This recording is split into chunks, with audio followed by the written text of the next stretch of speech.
All right, you're welcome to the faculty. Of course, it's another very beautiful afternoon. And on the faculty today, we're going to be looking at we're going to be deviating from the hulabalu of Nigeria's political climb and political lexicon as we know it and move across borders, across continents. We're going to be looking at a role model democracy in the United States of America.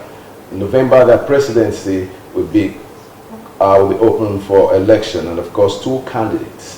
The Democratic candidate in the person of Kamala Harris, and of course the Republican candidate in the person of Mr. Trump, Donald Trump, are going to be contesting. Of course, we equally have independent candidates who are going to be vying for votes. Independent candidates, we have Robert F. Kennedy, we have Cornel Ware, Jim Stein, and of course Chase Oliver, that are going to be contesting for the presidency of the White House of the United States of America. A lot of intrigues have been, actually happened in the last couple of weeks. We had Joe Biden stepping down as a Democratic Party representative for the presidency, having been compelled by popular voices all over the world, mostly the Democrat representatives in the Congress, who have asked that the age is taking a toll on him and he needs to step down from to give the Democrats a better opportunity at maintaining power and keeping to power, as the case may be. For the second time in the history of the United States of America, the Democratic Party is going to be presenting a female candidate. At such a time, former First Lady Hillary Clinton actually lost to Mr. Donald Trump, and Donald Trump is coming again with another formidable opposition to meet with the former California prosecutor Kamala Harris to contend with. They are the true and truly, they are just the two contenders who are going to decide the fate of the United States of America. Which way is it going to be? Is it going to the tide of the votes determined by the electorate will flow into it? We leave that to our discussers, our panelists to do discuss to today. And I have to my immediate left a gentleman, a traditional chief of repute from Ishagu, precisely. Chief Medebe, you're welcome to the program. Thank you very much. Yes, of course, to my far left, we have a regular face here, and it's a public affairs analyst as well. Mr. Nwanze, you're welcome to the program. Good afternoon, Meshach. It's always a delight being here. Thank you very much. We're looking at the U.S. presidential election, Joe Biden's withdrawal, vis-a-vis Nigeria's peculiar case, and Africa's peculiar political dynamics. Joe Biden at 81 was compelled to withdraw from the presidential race to increase and improve the options available to the Democratic Party. How do you see it? I will start with you, Chief Modebe. Yes, it still shows that we are still going through the learning curve here in Africa, not just in Nigeria. And like you said, that's the oldest democracy where we are still learning from, even in spite of the fact that they are still going through some reforms and they still have allegations of not getting to where they are. So it means they have gone miles away, very far away from us.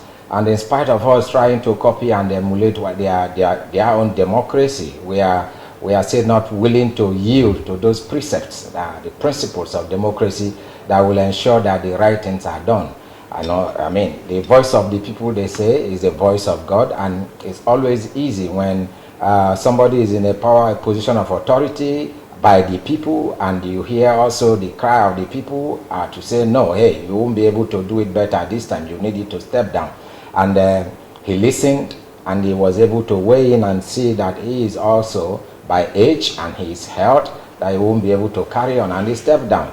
So it's a very great thing and a great feat for us going forward, since we are still learning and hoping that our own climb here, we have them still at the corridor of power, holding on to power. We hope that they will begin to listen to the voice of reason and bow out from pressure as well. Yes, bowing out from pressure as well. Interestingly, the African political climb is full with a lot of situations like this, but refusal to comprehend and bow to the popular wish of the people. Majority, I was in secondary school, Mr. Nwanze, when Paul Biya was president of Cameroon, and he's over 90 years, he's still president of Cameroon. We have a lot of non-Nigerians and octogenarians leading African nations, and they have lost it because most of them are still analog. How can you relate the situation in the United States of America, Joe Biden relinquishing power to his if in Africa, to a woman, they will never agree, for example. Now, how do you relate what's happening in America to the sit-tight leaders, presidents that we have, and most of them octogenarians, nonagenarians, and centurions, struggling to hold on to power unto death? Well, it's very ludicrous when I hear people say democracy is quite different from other democracy. You know, the former president, with respect to him, Chief Matthew Obasanjo, had said, I remember Obasanjo had said, that I want a model of democracy is different from that of the developed and advanced countries. And I begin to ask myself, as the time democracy was it defined as a government of the people, for the people and by the people of a particular clime? Democracy has one definition, which is all about the people. So when it comes to certain things as it suits our whims and caprices, we want to turn a blind eye to the real things. But when it comes to other things, we say we are taking a clue from developed democracies. So this goes to show, you know, that we are not being sincere. And I beg to differ from what Chief said. With due respect to what you said about learning, this is what they've been, you know, singing to us. You know, the swan song about a nascent democracy. We've been nascent for how long? How long can you be nascent? For God's sakes, you can't give birth to a child and expect the child not to grow up. For God's sakes, you can't continue to eat from your parents all through. You have to grow up. Okay? We model our own, even if we're colonized by the British, we model our constitution from the American Constitution. We operate a bicameral National Assembly. These are what we copied from the American people, as it were. So why can't we copy all these other virtues? So I'm happy you didn't just stop at Nigeria. It's an African problem. You have many dinosaurs, all in the name of presidents, you know, who have stayed there. You talk about, what's his name, Paul Biya. Paul Biya was, like, when I was born, you know, he was president. In the late 70s, he was president. I was born then, I was still very small. So we have Paul Kagame, as well, has gone for a fourth term in office. And we have the likes of the Yedemas, who became a dynasty and became what we call, you know, almost becoming a monarchy, handed over from, what's it called, Nasimi Yedema to Pharaoh's son. And you see, you know, this thing goes on and on. So he goes to show that Africans is an African thing. You know, we sit tight. It's a sit tight syndrome. It's not as if they don't know what to do. We've seen so many cases in Nigeria, and so many cases we saw, with due respect to former president who is, they say, don't speak ill of the dead. You know, he knew he couldn't continue in office. You know, virtually more than half of the time he was in office, he was 1 week in Germany, in other places, he wasn't present. And just hand over to your deputy, which is the right thing to do, as enshrined by the Constitution, which is our ground norm. They refuse. So it's a whole thing we need to work. It's a black thing, as it were. I hate to say this, but it's a black thing. Now, I will also put it into context that Donald Trump said, Joe Biden, the 46th president of the United States, said something very, you know, significant in his speech yesterday at the Oval Office. He said, it is about America. Not about himself. And not about it, about country first. And it's about the survival of democracy. Because he has seen that anti-democratic elements are at play if he didn't do what he ought to do. Yes, as a human, he wanted to continue. He wanted to go the whole, because he thought that based on his human capacity, he could continue.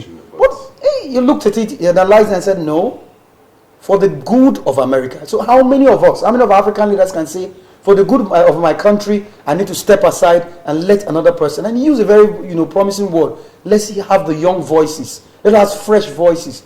So I think we need to take a cue, and we should stop saying we are young democracy, we are learning. For how long are we going to learn? Thank you. For how long are we going to be learning? Well, I'm back to you. Now, looking at the contextual situation and dynamics of American democracy and Nigerian democracy, we seem to have copied from the American template. What is that thing that America, UK, and major advanced democracies are doing that we have not been able to do? What is the modification that has killed our democracy, and in line with the practicality of our expectations from the people we learned to copy it from? Yeah, the problem is, my colleague has already harped on it. It's purely based on corruption. Corruption is endemic in our system, and power is corrupting absolutely. So for those of them who cling to power, they don't want to relinquish power. And as they have refused to accept the fact that when you are in power today, there are, as per the terms defined in the Constitution, in those documents with which, that is laid down, governing the respective countries. If you stick to those principles, those policies that are enshrined, that brought you into power, and respect it, so as to complete your tenure, then you exit and give room to another, then there would have been room for us to adjust to those principles as we have copied. Because really, like my colleague said, the fact that we have accepted the American democracy and running their system, there is no need for us to begin to go our own ways by adjusting and modifying some of those contents to suit our own whims and caprices, because that is where the problem lies. Now, there are checks. When a system is run seamlessly, there are checks and balances. If we allow those checks to work, there wouldn't be room for abuse. But because we use power, corrupt ourselves with power, and build blocks, use people on our corruption to get so many people on our sides at backing to thwart and sabotage some of those principles as enshrined, then it becomes impossible to ride on the roadmap as laid out and enshrined by democratic norms. So that's exactly where the problem is. So until we begin to break those obstacles created by corruption and abuse of power, we will remain where we are. All right, we'll remain where we are. If you're just joining us, it's the U.S. presidential election, Joe Biden's withdrawal. We're throwing insight into that on the faculty today. And I have with me Henry Nwanze and, of course, Chief Modebe doing justice to this discourse. I'm back to you, Henry. Now, looking at Nigeria and America, I want to look at comparisons. So we're looking at the dynamics of democracy. Now, in America, Republicans and, of course, Democrats, I have not seen, at least I stand to be corrected, and a Democrat losing his election, then immediately he hobnobs from being a Democrat. The next minute he says no more a Democrat, is carrying his supporters to become Republicans. Now I call it political prostitution. Why is political prostitution prevalent? How can you relate the political ideology of American democracy and Nigerian democracy vis-a-vis the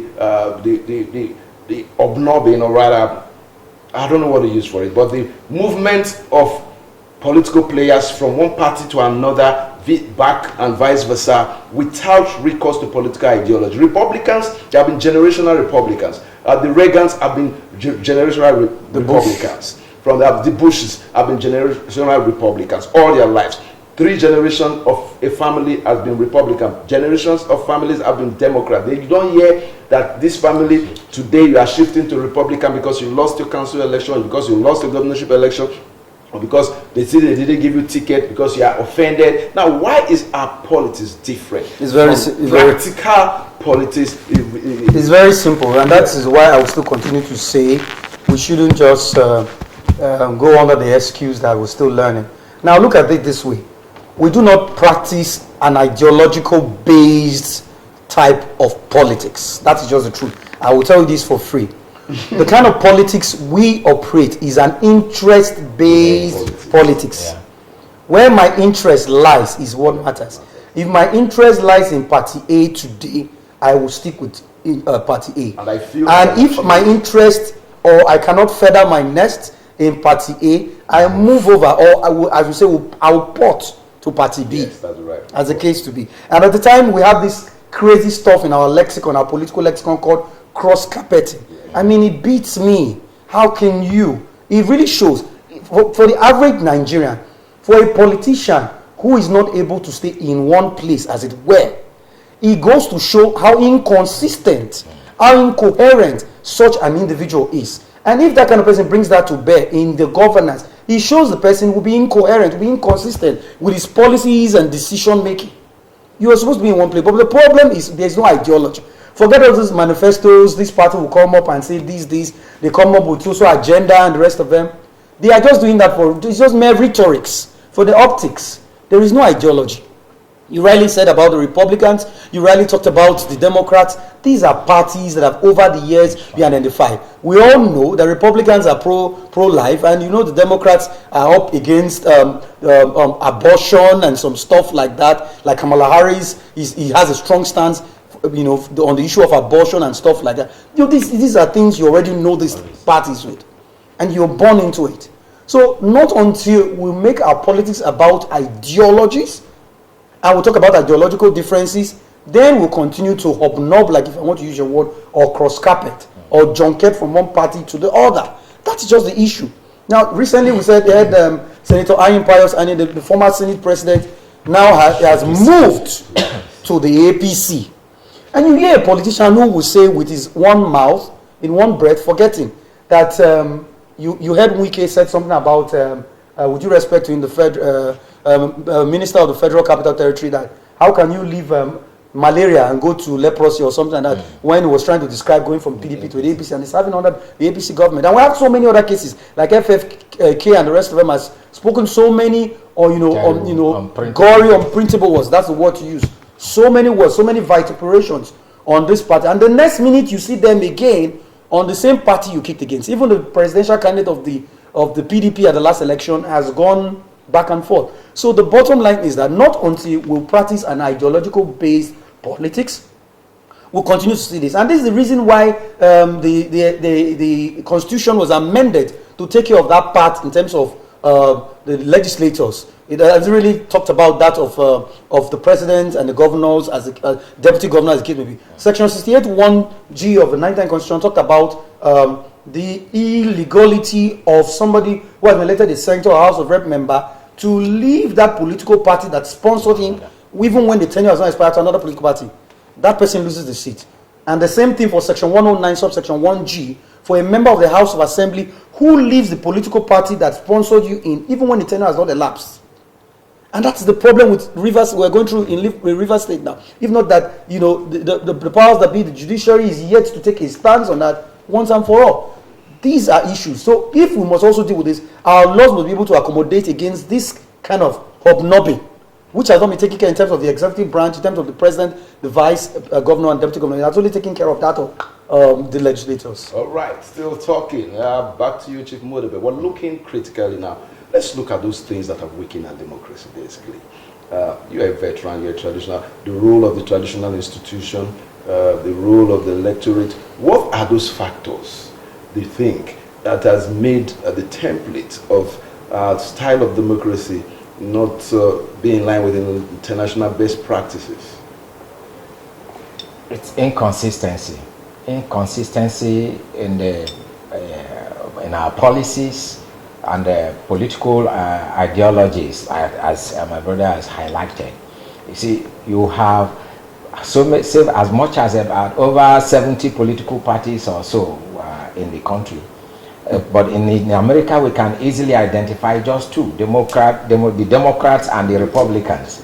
But here, they're already having problem creating their own manifestos. You see one manifesto of one political party, if you read through, you read the other one, the same thing, duplicating. They go to one party, get their booklet, copy, and reproduce. Okay, so, and that is the same reason why everybody moves from one party to the other if any issue, anything, if it doesn't favor you. And especially when you come out for an election, on a particular election season, electioneering season, you are nominated, and maybe during the course of primaries, somebody else beats you and they project someone else, then you just quickly see if the other party's primaries are still ongoing, you quickly mobilize your team. No, sometimes they don't even wait. They preempt it. So they pick up a form in party B with the prospect that in case they assume if they don't win, that one is already waiting. Now referencing that, yes. Two particular test cases. The case of the present Senate president, I'm talking about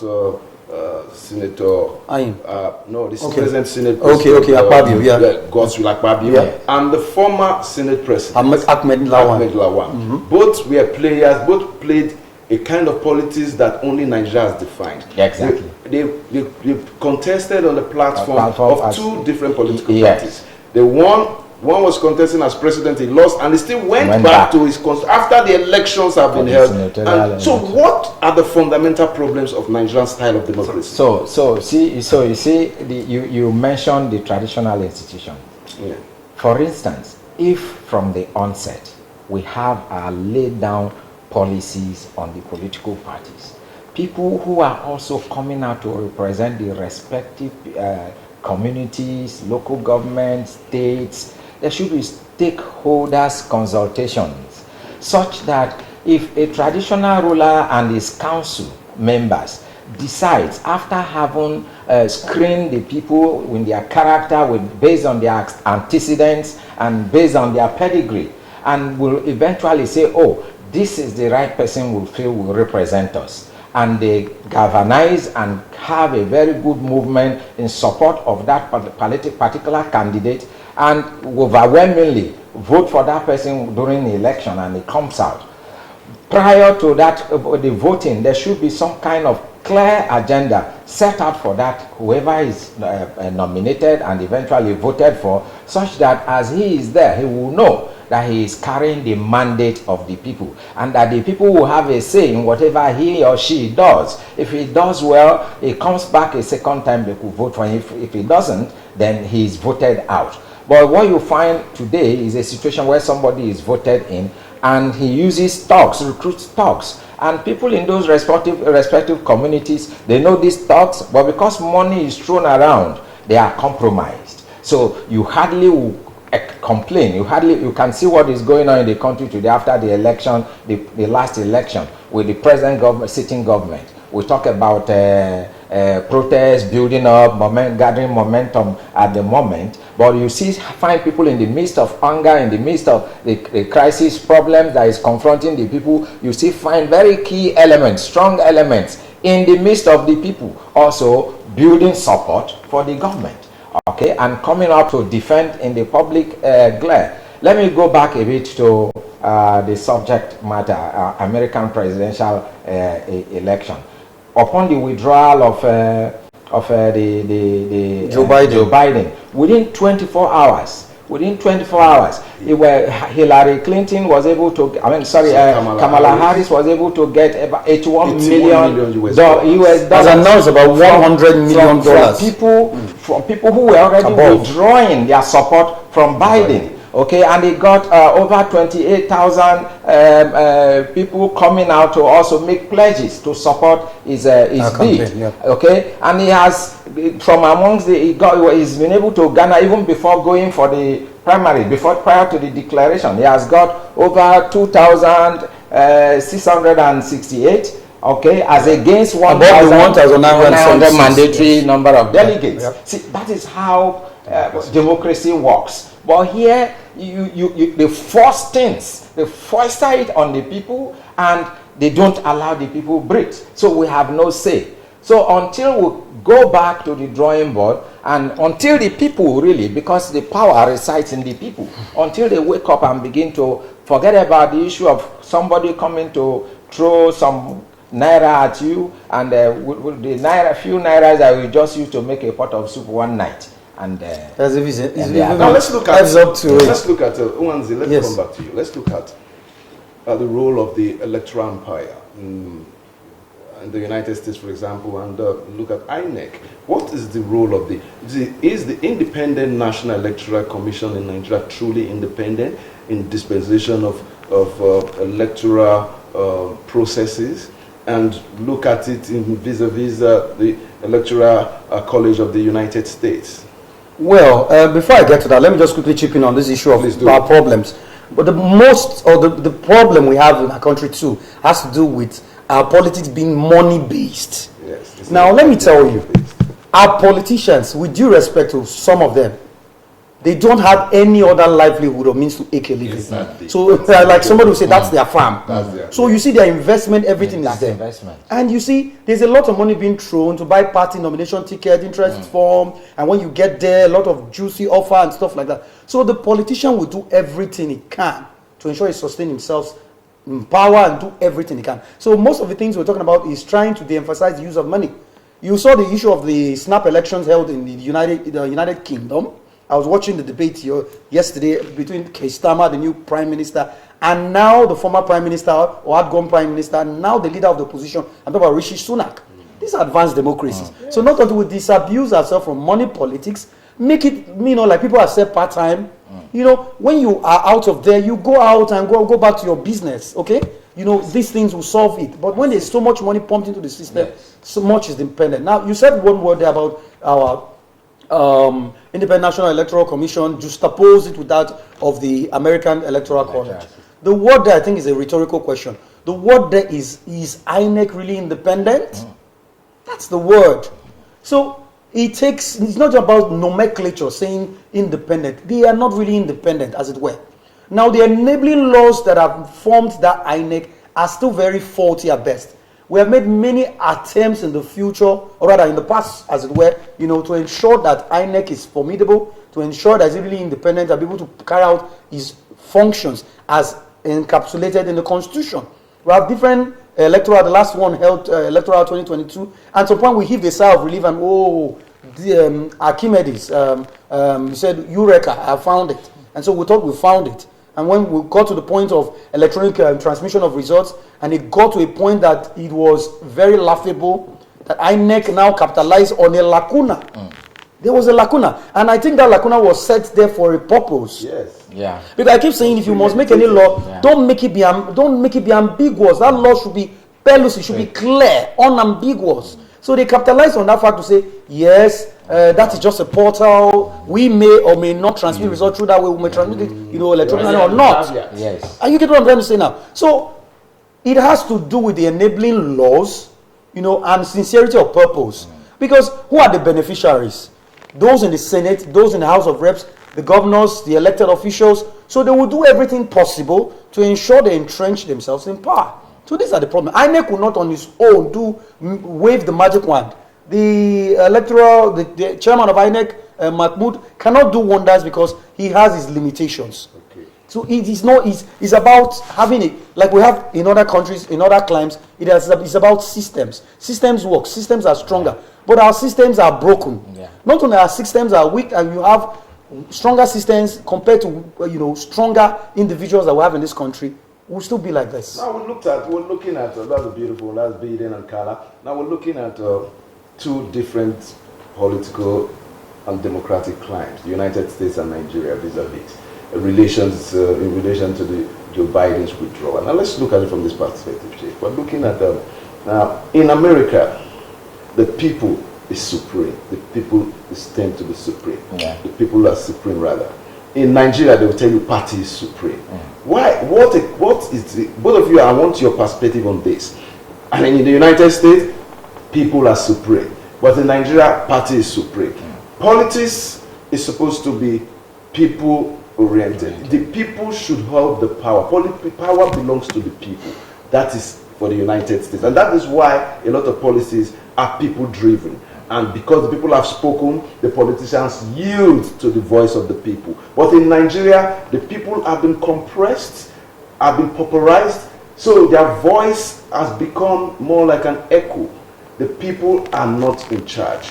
What is the difference between both political climes? And what is the cause? Before we look at the remedy? We've already gone through. Yes, so let's look at the remedy, the solution. What can be done? The solution is this. What can be done? We follow the definition of democracy. Government for the people, by the people, and government by the people, for the people, and of the people. All right? And that's what democracy should be. But in contrast, what we have here is mere autocracy, not democracy, because we've cited the example of what's going on in America with the stepping down. Can you ask somebody here to step down from office? Can you even ask the one that has failed in the dispensation? You understand? No, even the one that has died will make a phone call from the land of the dead. And said, and be playing squash. Remember when the and be playing squash. Immigration, yes. Immigration interview, or something interview that we had Moru as Minister of Interior, and we lost a lot of people in both Lagos and Abuja. Yeah. Honorably, it's expected that somebody in that heads will roll. Should resign first. So that things can flow. a failure of the security architecture of the United Exactly. States on the Led life to, of led Donald to the Trump resignation of the director of the State. You're even going Security too far. Service. This present war between Israel and Palestine, Yeah. or the Gaza war, the guy from the Israeli end of it, because he felt he didn't carry proper intelligence that Hamas was able to attack Israel, had to resign. But Nigeria, even if they kill everybody, why do look? I want us to propose solutions. We have a little bit of time left, so I mean, either of you, let's just Chief, get So to- the solution is this. yeah. What can be done? We have a constitution that is as old as the military era and handed down by the military. Okay, I am also an ex-military officer. All right, and the military, you cannot expect the military. The military, we use what we call military acts, decrees. Okay, and you cannot expect a military man to write a constitution for you, and will thrive properly in a democratic setting.